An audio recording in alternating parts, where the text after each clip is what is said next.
Hey, this is Chad. Before we start, in case kids are listening, just know that this episode contains, well, Molly curses a little bit in this one. I do too. Oh, wait, you're listening? Okay. All right. Okay. All right. You're listening to Radiolab. Radiolab. From WNYC. See? Yep.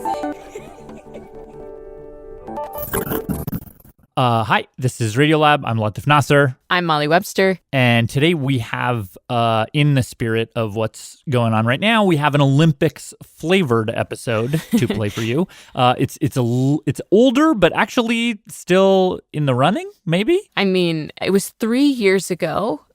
So not old, but maybe not young. And it's probably still changing. Yeah. And Molly was the one who reported it. Yeah. We did this series called Gonads.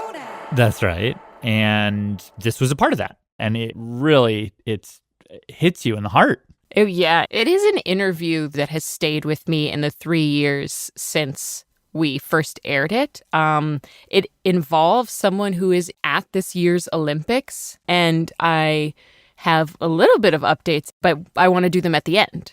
So let's just listen to the episode, and then we can pop back in at the end. All right.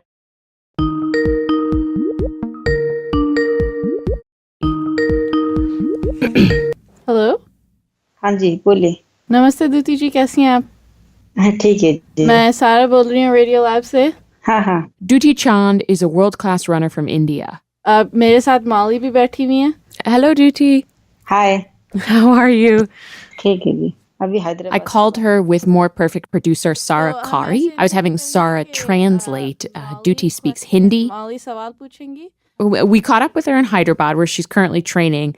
And I called her because a few years ago, right as her career was taking off, she got caught up in this maelstrom that almost ended it.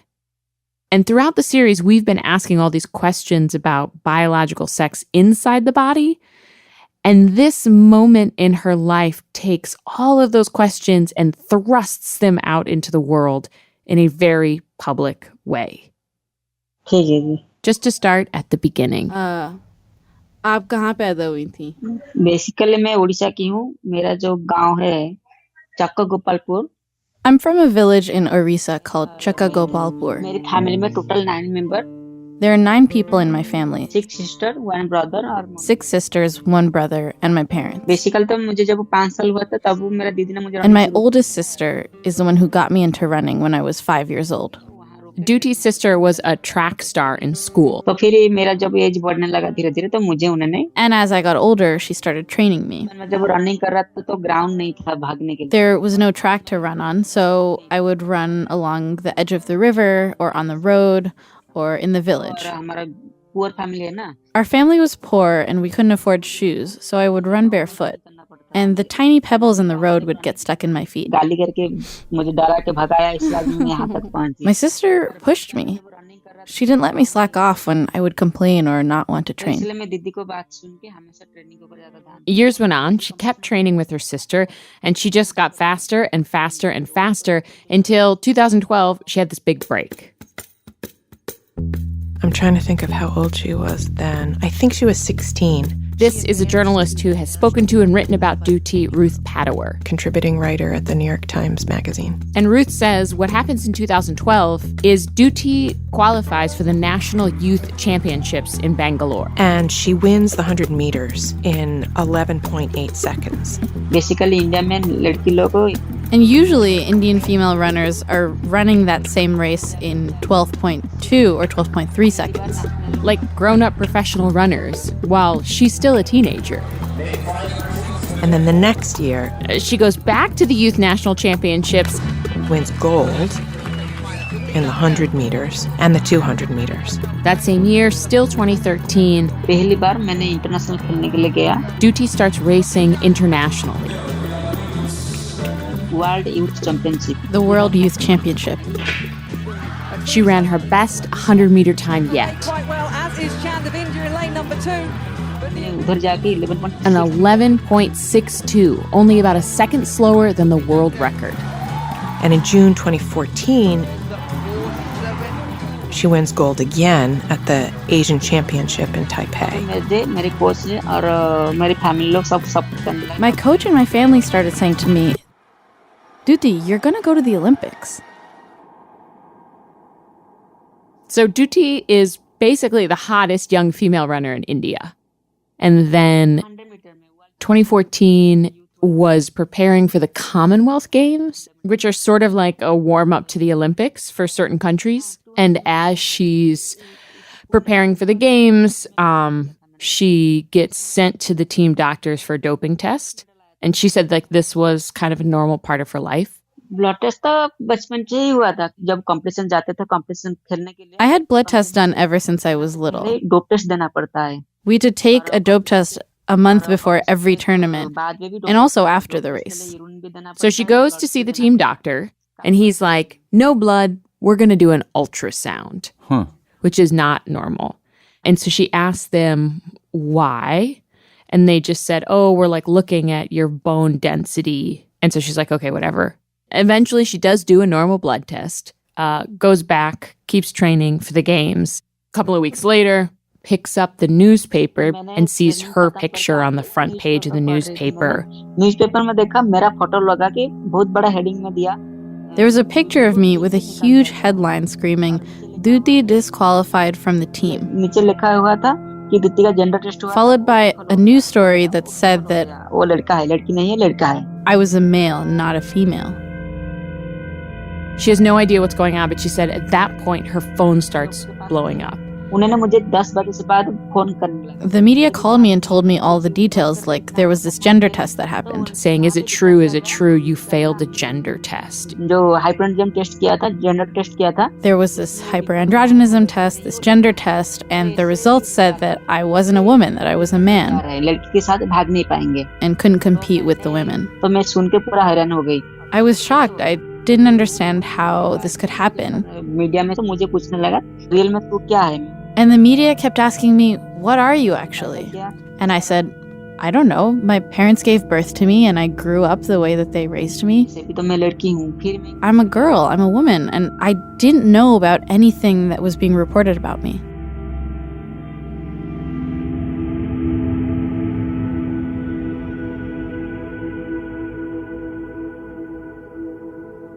You failed the gender test. Is Yeah. that what was happening in the MRIs and the ultrasounds? Yeah.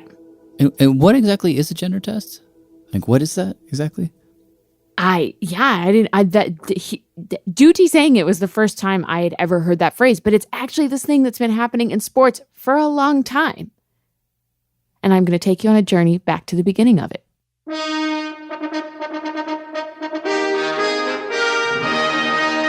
So I didn't know this, but the sort of first modern day Olympics was 1896, which seems very recent. It does seem recent. And there were no female athletes. Really? And apparently, like the one of the people who was charged with sort of like restarting the Olympics said something like this is like no place for women. But sure enough, by 1900, amid great controversy, it was decided to allow women to compete for the first time. you had 22 female athletes, which Fears were expressed that athletic competition could physically damage the weaker sex. was not uncontroversial. But by 1960, Rome welcomes the Summer Games of the 17th Olympiad. which were the Olympics in Rome, there were 600 female athletes. And so two things conflate at the same time, which is a lot of women now participating in the Olympics and the Cold War. You know, the Soviet Union, the US, a lot of posturing. Yeah. And there was this like fear, not very merited, it turns out, that maybe the Soviets were taking men and putting them into female athletics to win more medals, or that the US was doing that also. And so what started were these things that everyone calls The nude parade. What is that? So women would line up wearing bras and panties, and they would go in front of 3 doctors, often men, and they had to lower their underpants. And Are you serious? yes, and they were examined, palpated, and measured, and This makes me very uncomfortable. yeah. So invasive. So invasive. Invasive is the first word that comes to mind. So this is happening all throughout the 60s. People start to complain, rightly. And the IAAF, which is the International Association of Athletics Federations, and the International Olympic Committee, both come under criticism. And so in the late 1960s, they come up with another approach. Another test. Okay. And that's a chromosome test. The test is called the bar body test. Cells scraped from the inside of the cheek are placed under a microscope. And then tested for X's and Y's. This dark spot shows up only on female tests. And so anybody who has XX is okay. Because that supposedly equals female. And anybody who has something other than XX is suspect. If they find a Y chromosome in there, that means you're male. Here you have a test that's theoretically less invasive. People don't have to pull down their underwear. And way more precise. The idea at that point was, IOC in 1968 said that the chromosome test, quote, indicates quite definitively the sex of a person.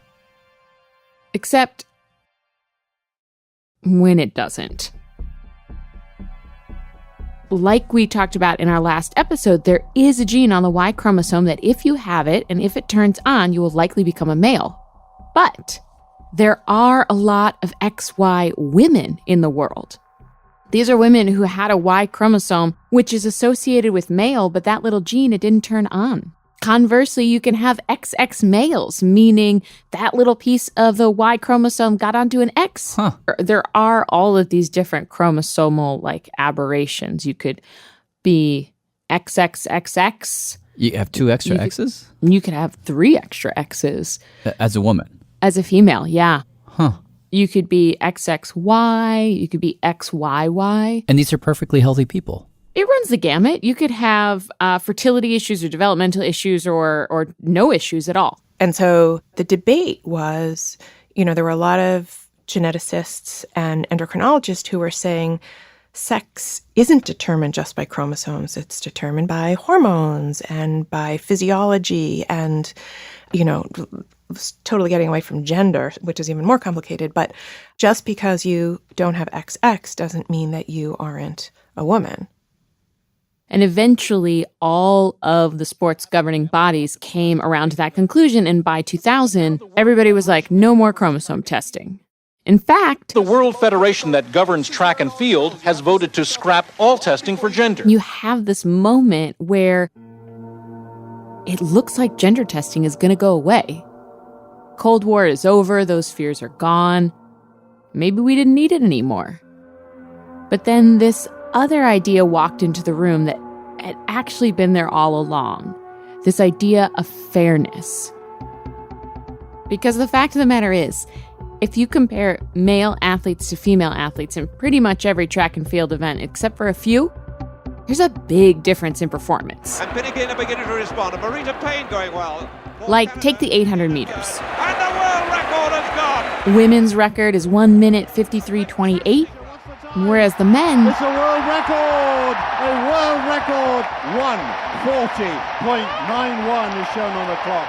Almost 13 seconds faster.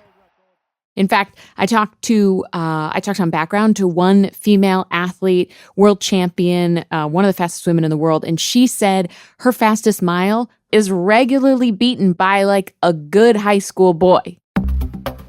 And so if you're a female athlete, or even a spectator who's watching this sport, you want to make sure that females and males aren't racing each other.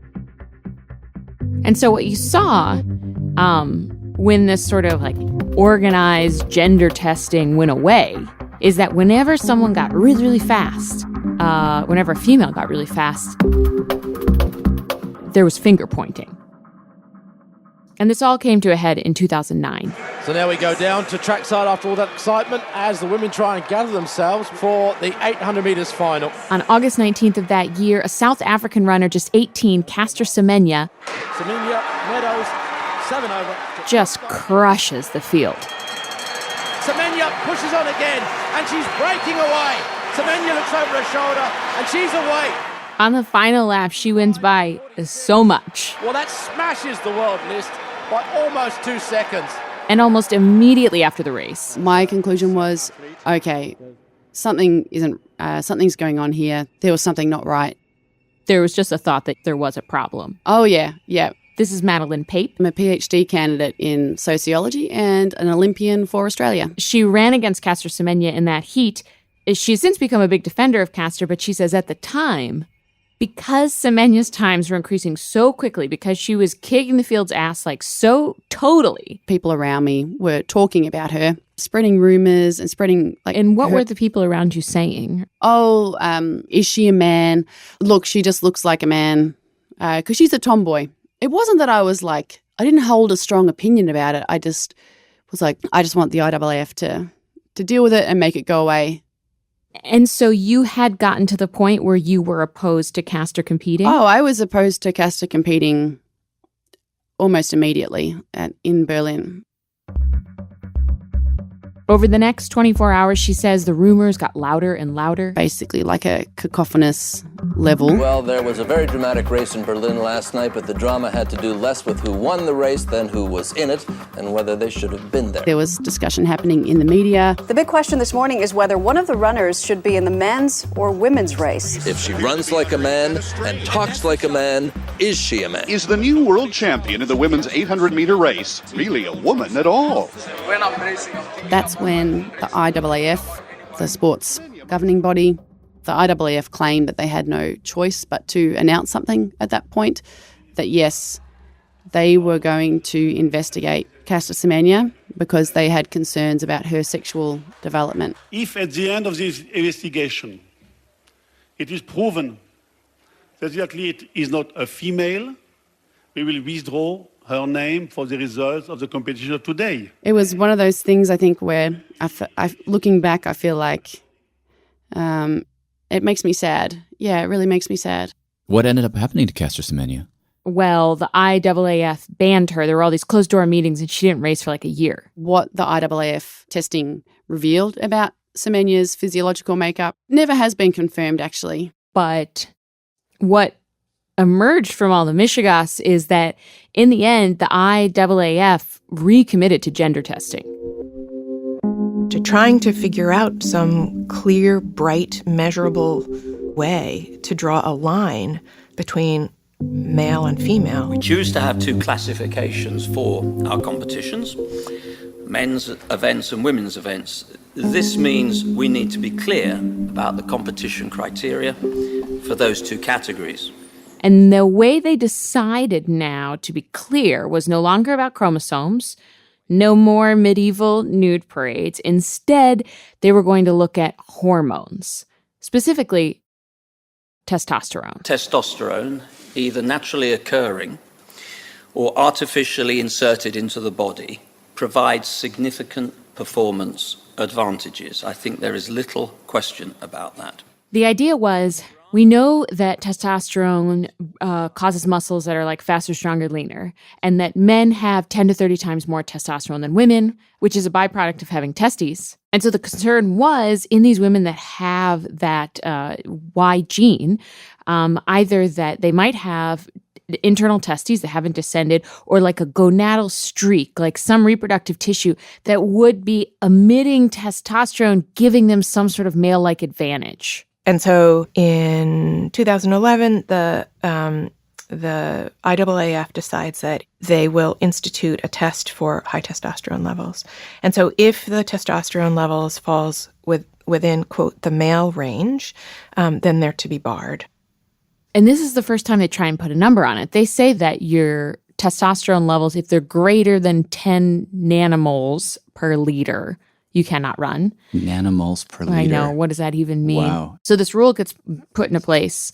And this is the rule that Dutee bumps into and ultimately pushes back against. That part of the story, after the break. I'm Kelly Ross, calling from King George, Virginia. Radiolab presents Gonads is supported in part by Science Sandbox, a Simons Foundation initiative dedicated to engaging everyone with the process of science. Additional support for Radiolab is provided by the Alfred P. Sloan Foundation. We're back. I'm Molly Webster. This is Gonads, episode 4, with Indian runner Dutee Chand. So when Dutee shows up in 2014, when they take her in for a secret gender test, because she's doing so well, it is to test for high testosterone. The Athletics Federation of India decided she did not count as a woman. Her natural testosterone levels were too high. And so Dutee gets banned. I was disqualified 3 days before the Commonwealth Games. And I was told that I couldn't participate because of hyperandrogenism. Had you ever even heard about the idea that women could have high testosterone or something called hyperandrogenism? ये सब होने से पहले आपने कभी hyperandrogenism के बारे में सुना था? आपको कुछ पता था इसके बारे में? नहीं, इसके बारे में मुझे बिल्कुल पता नहीं था। जब मेरा No, I didn't know anything about it. Problem हुआ, Dutee's first thought was, तभी मुझे basically, this is bullshit. मेरे फैमिली मेंबर और मेरे friends My family and my friends and my fans kept saying to me, you must be the victim of some kind of politics. You were running so well, and that's why someone's trying to stop you. So she gets her own doctor, and she does the tests again. The results in this test were the same. And I started to believe that there was something wrong with my body. She told me that she cried for days. I was mostly scared because I didn't know anything about it. She said, I felt naked. I am a human being, but I felt like I was an animal. I wondered how I would live with so much humiliation. In our village, children are born at home, and no one goes to the hospital to deliver babies. Had I been born at the hospital, maybe the doctor would have said what was going on inside my body, and I would have probably understood this better as a child. But that wasn't the case. I was born at home and raised like a girl, and there were no issues surrounding that. And when suddenly the question was raised about my gender, calling me a male, it was very confusing. How could I have just become a man one day?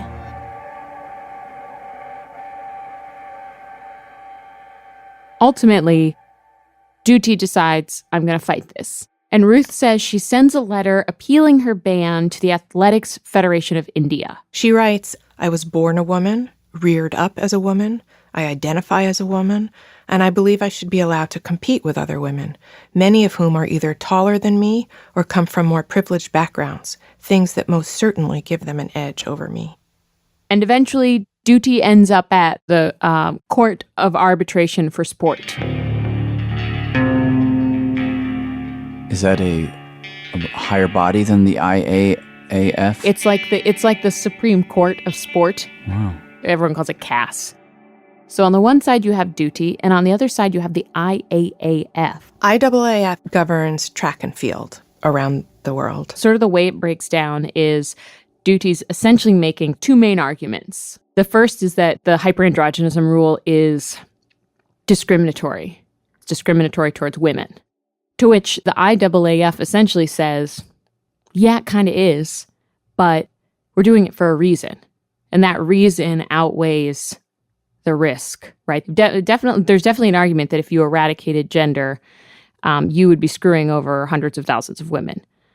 Their big thing is listen, as a society, even in this court case, we all seem to agree we want to separate men and women. We need to figure out some way to do this. Dutee's response to that, her second argument, is sure, okay, fine, we need to separate the sexes, but the way you've chosen to do it is not solid. You have this number, 10 nanomoles per liter, which is supposedly the high end of testosterone for women. But if you actually look at the data, there's crazy variability. You will see women with levels that were less than 1 and levels that were above 30, which is typically considered, 30 is considered high for men. So there was these studies that came out where one study was we've looked at all these different testosterone levels, and there's an average for men and there's an average for women, and they're on different ends of a spectrum. But what we saw is there's totally overlap It's not like one end, the other end, never the two shall meet, that like there's that some women go high and some men go low.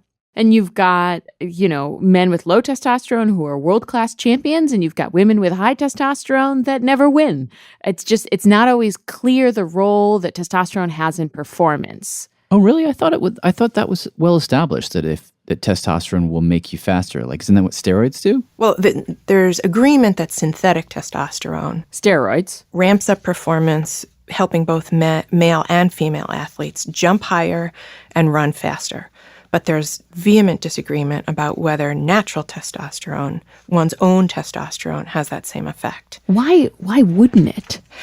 Well, that's a really good question. The IAAF witnesses argue that logic suggests that natural testosterone is likely to work the way synthetic testosterone does. But some scientists argue that a sudden burst of testosterone is much different than sort of a natural level of testosterone that your body's calibrated to. The long and the short, the science is surprisingly contested. Furthermore, Dutee argued, if you really want to talk about fairness, you need to look beyond sex. There are all sorts of advantages that people have. Some people are born with increased aerobic capacity and others with resistance to fatigue or super long limbs or flexible joints or large hands and feet. And other people have disadvantages. Like Dutee said, I came from a village in Southeast India where I raced for years with no shoes and only had vegetables and rice. Like if you want things to be fair, then like we should all have the exact same upbringing, the exact same coaching system, the exact same shoes. But the IAAF say, well, that's not about the division between men and women. If sports is divided by men and women, we need to find out what the thing is that divides men and women. July 2015. The Court of Arbitration for Sport ruled today that Dutee Chand could continue to race despite her higher than normal levels of testosterone. Court rules that Dutee can continue to race, and they say to the IAAF, like, you don't have enough scientific evidence to have this hyperandrogenism rule. Go work on that. Let us know what you find. And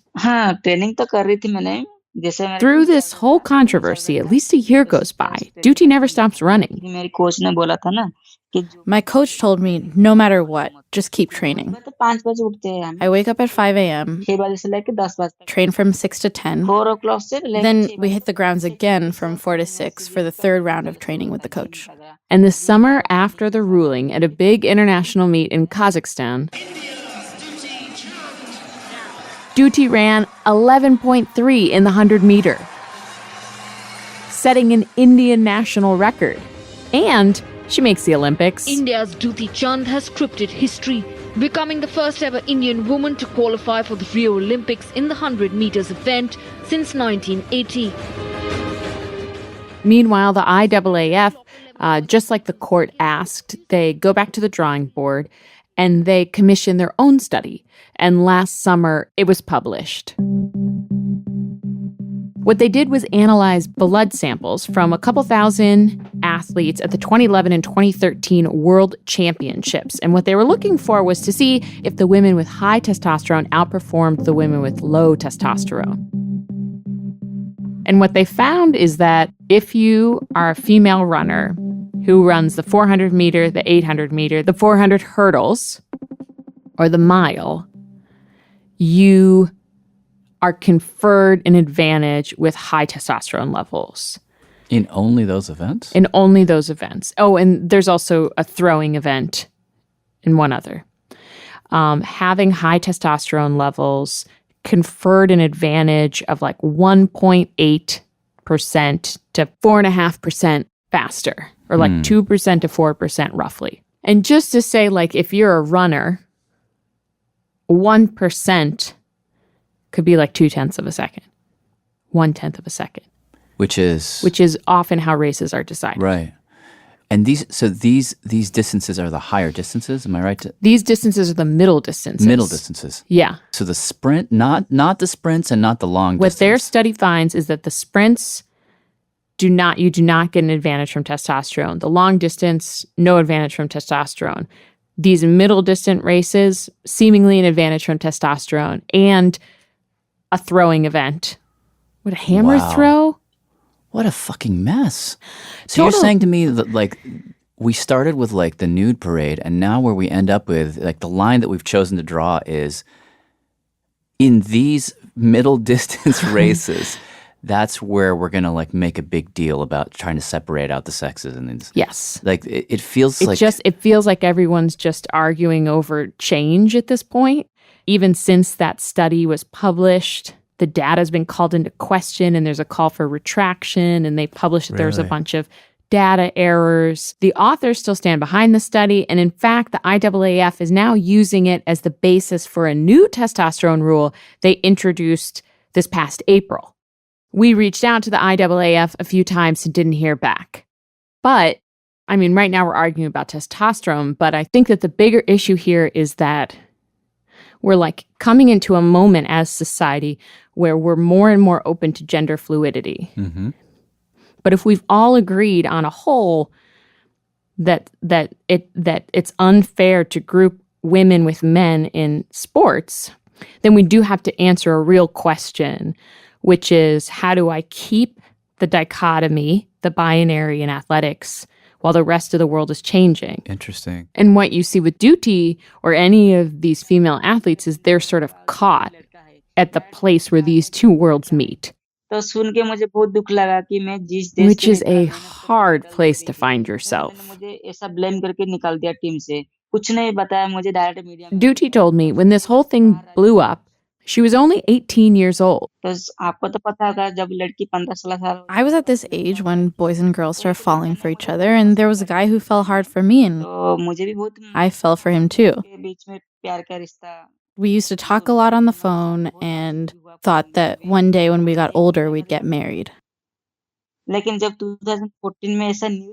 when the news in 2014 started appearing everywhere, he started asking me who I was for real. He said, if you're a boy, then how can the two of us, both boys, stay together in the future? How will our dreams of having children or creating a family ever come true? Eventually, I did tell him that the results confirmed that I had hyperandrogenism. And I asked him, are you going to love me and marry me or not? He said, no, I don't love you anymore and I can't marry you because my family doesn't approve of our relationship. So I said, fine. So he forgot me and I forgot him too. After that guy left me, there haven't been any other guys that like me anymore. But now, a lot of girls have started liking me. And a lot of them say that they want to settle down with me. How do you feel about that? कैसा लग रहा है आपको? तो सुन के भी खुश लग रहा है, दुख भी लग रहा है. I guess I feel happy and sad. My childhood dreams of having a husband, creating a family with him might not come true. But when I see all these girls still attracted to me, I often wonder if I could make a home with a girl. In India, only boys and girls get married. Girls don't marry girls. If it was more acceptable to marry a girl in India, do you think you'd want to do that? Right now, I haven't thought about it, and I'm focusing on my sports career.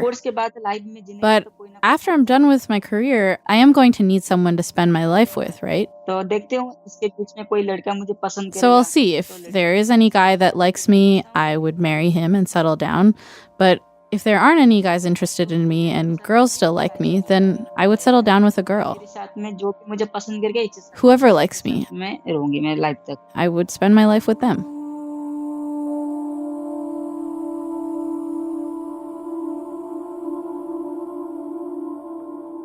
Okay, so Molly, it is 2021, but the 2020 Olympics are going on. What has happened with Dutee? So Dutee is actually at the Olympics right now. She's in Tokyo. Wow. She got in for the 100 meter and the 200 meter, which is like the sprints that she's known for. And as of this taping, she actually didn't qualify for the second round of either of the events. So she was in, but now she's out. Yeah, so she was an athlete for India, was in for the 100 meter and the 200 meter. And then in the qualifying heats, she came in last in one of her races and second to last in the other. And it's like the times are insane. I just wrote them down. But for the 100 meter, she clocked 11.54 for the 100 meters. And the winner of that heat clocked 10.84. So like a little over a second faster. And then for the 200 meter, she came in at 23.85, so 23.85 seconds. And the winner came in at 22.11. Okay. She's done. And it's and it was running related, not gonads related. Right, because the one thing that's happening is there's still so much going on at the Olympic and elite athlete level. And if you just even look at high school sports in the United States about who is allowed to compete on like a female roster. And so when we first did the story in 2018, Dutee got by this like sliver of a loophole, which is they're not going to look at testosterone levels for the sprints, for the 100 meter or 200 meter. Oh, right. Because only the middle distance ones. Only the middle distance ones. So now that's 400 meters to 1 mile. And so that barred a whole bunch of other athletes, including this woman, Caster Semenya, who followed Dutee's lead, and she challenged the regulation. And in all honesty, it's been the regulation came out in 2018. It's 2021. It's been 3 years. Caster is still fighting. So it went to court. They came back and said Caster couldn't run, and the regulations still stand. Then she appealed. It went to a different court.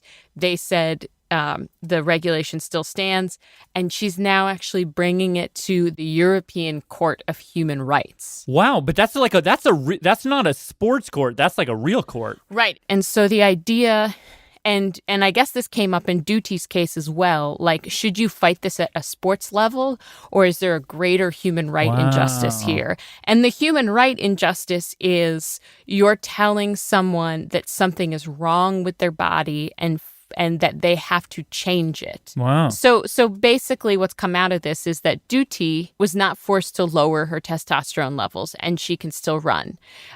There are many, many other female athletes who do not fall into that camp. Interestingly, all of the female athletes that won the 800 meter that placed gold, silver, bronze in the Rio Olympics for the 800 meter, they are all banned from competition this year because of testosterone levels. Really? Yeah, and so two of them, one is Caster Semenya, the other is an athlete from Burundi, and the third is an athlete from Kenya. And I think that's one of the things that I think is interesting is this is not one person. This is against the entire athletic field. This is not a rare case of a Dutee Chand or a Caster Semenya. The top three finishers, like everywhere you look, say in track and field, there's someone who has been banned. Wow. So the rules have changed so much that all of a sudden the podium finishers last time aren't even allowed in the race this time?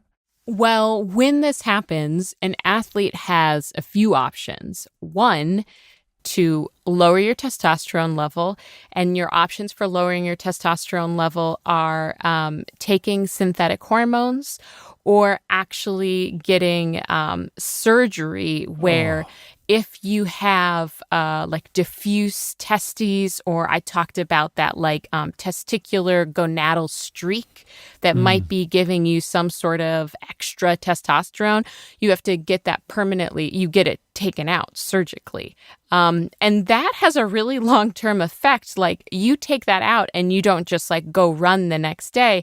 You take that out, you have to take hormone supplements for the rest of your life to try and maintain a balance in your body because you've totally disrupted a hormonal system that you've grown up with. Do they have the option? Sorry, weird question. Do they have the option of running as men? Technically, yes.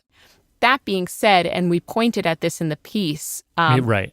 No level of testosterone in a woman or no level of testosterone in a female is going to make you competitive at a male level. The other option is you can change the event you race. So one of the finalists from Rio who ran the 800 meters, this woman, Francine, she's the one from Burundi. She tried to retrain to run the 5,000 meter race. But everyone talks about, like, you are so trained as an athlete for your event. Sure. Every single muscle and muscle development, the psychology you go through, how you start, how you finish, like the way you sort of pace yourself through an event, all of that is years and years and years, decades of finessing that you can't just switch events and just be fast. Yeah. And so Francine tried to, but she was actually just disqualified in her race for, there's some debate about, this is a very controversial call, but but the officials said that she stepped outside of her lane, or she stepped outside the That track. feels very metaphorical. Oh, I know that is really true, Latif. We're just deep in it. We're like deep in a debate over how to deal with femininity and a definition of female. The last thing I want to say, though, is since we did the episode, some of our listeners may know this, but Dutee did find love. And she is in a relationship with a woman from her hometown. Really? And it was a huge, huge thing in India because gay sex was only legalized in 2018. And in 2019, she came out with the news that she was dating a woman. Wow. And I've heard from, I guess, her friends, people that she works with, that it's going really well. She seems very happy.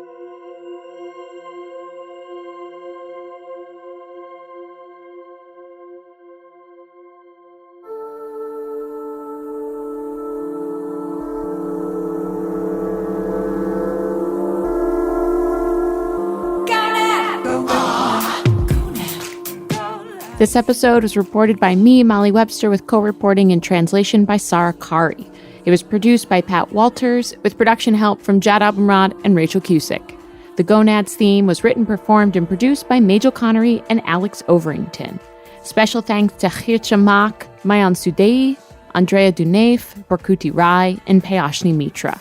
Plus, thanks to Joe Osmondson and Madeline Pape, who is currently working on research about the regulation of female, transgender, and intersex athletes in sport. I'm Molly Webster. See you next week. Hello, my name is Amy Boyd, and I'm calling from Abuja, Nigeria. Radiolab was created by Jad Abumrad and is produced by Soren Wheeler. Deelan Keefe is our Director of Sound Design. Maria Matasser Padilla is our Managing Director. Our staff includes Simon Adler, Maggie Bartolomeo, Becca Bressler, Rachel Cusick, David Gebel, Bethel Hapt, Tracy Hunt, Matt Keelty, Robert Krolwich, Annie McEwen, Laftif Nasser, Melissa O'Donnell, Ariane Wack, Pat Walters, and Molly Webster, with help from Shima Oliai, Carter Hodge, and Lisa Yeager. Our fact checker is Michelle Harris.